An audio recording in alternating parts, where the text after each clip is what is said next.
Dia itu membawa dompet, jadi tas, ada tas.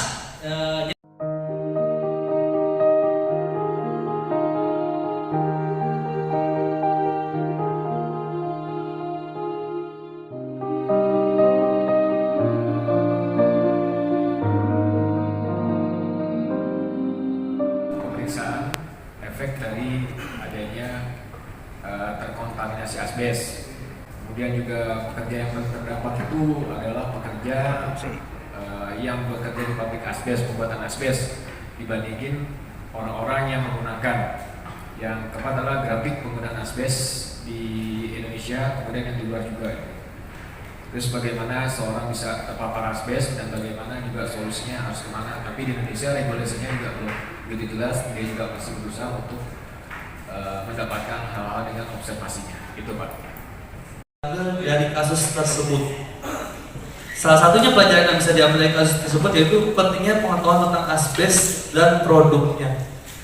Dan dari kasus ini juga kita baru mengetahui kalau bahaya dari asbes itu sangat-sangat mengancam, dari yang tadi sudah dipaparkan bisa sampai 20-30 tahun. Dan kita tidak bisa memperkirakan bahwa 23 tahun tiba-tiba datang kasus yang serentak semuanya itu melakukan ada sesak napasan. Dan bisa juga itu bakal disebut sebagai pandemi nanti ujung-ujungnya, pandemi yang kedua atau ketiga. Tapi itu semua dibalik dari gara-gara penggunaan asbes. Karena dalam penggunaan asbes sendiri, terutama asbes atap itu digunakan di kampung-kampung itu udah sering gitu ya. Jadi saya juga dari kampung itu pemakaian asbes itu ya udah hal biasa. Dan mungkin kita nggak tahu ternyata dari kasus tersebut banyak terdampak efek yang sangat buruk untuk 20 hingga 30 tahunnya sendiri. Dan sedangkan dalam Kementerian Ketenagakerjaan dan Transmigrasi juga itu sudah disebutkan bahwa yang dibolehkan itu asbes krisotil, yang asbes putih, bukan asbes biru. Ya kan seperti yang di pemaparan di buku modul itu asbes yang krisotil dan asbes putih. Tapi kan kita tidak mengetahui cairan itu apa ada asbes putih dan asbes biru. Maka menurut saya kasus ini sangat-sangat penting dan bisa kita mendalami untuk kedepannya sehingga kita bisa mengurangi resiko yang akan terjadi untuk anak-anak cucu kita. Dan selanjutnya, apakah manfaat untuk melakukan pemeriksaan kesehatan bagi relawan? Manfaatnya yaitu selain untuk mendeteksi secara dini akibat pemakaian asbes dan recovery-nya, manfaat untuk ini sendiri, jadi kita bisa mengetahui seperti yang tadi dibilang sama masnya, jangan sampai kita untuk menjadi relawan untuk merescue orang, tiba-tiba pulang kita yang jadi di rescue. Dan ini sangat-sangat yang dibutuhkan mungkin. Jadi apalagi kebanyakan saya sebagai mahasiswa yang sering kayak kemarin kirim ke Cianjur, terus kita juga pernah dikirim di Palu, di Lampung kita dikirim, kita tuh benar untuk masalah ini sendiri masih kayak blank dan kosong.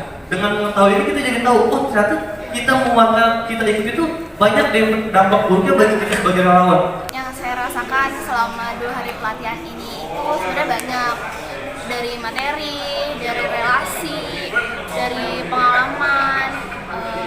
Jadi saya bisa tahu kalau asbes itu ternyata bahan yang berbahaya, bahkan sangat berbahaya. Terus gimana caranya menanganinya, terus apa aja yang harus kita lakukan kalau kita mau nge-rescue yang ada asbesnya, yang bahan-bahan berbahayanya gitu. Jadi kita bisa tahu nih kita tuh harus lakuin apa sih yang harus kita lakuin. Akan selamanya indah, takkan selamanya buruk. Coba selalu hadapi, coba selalu hadapi. Pada hafal ya?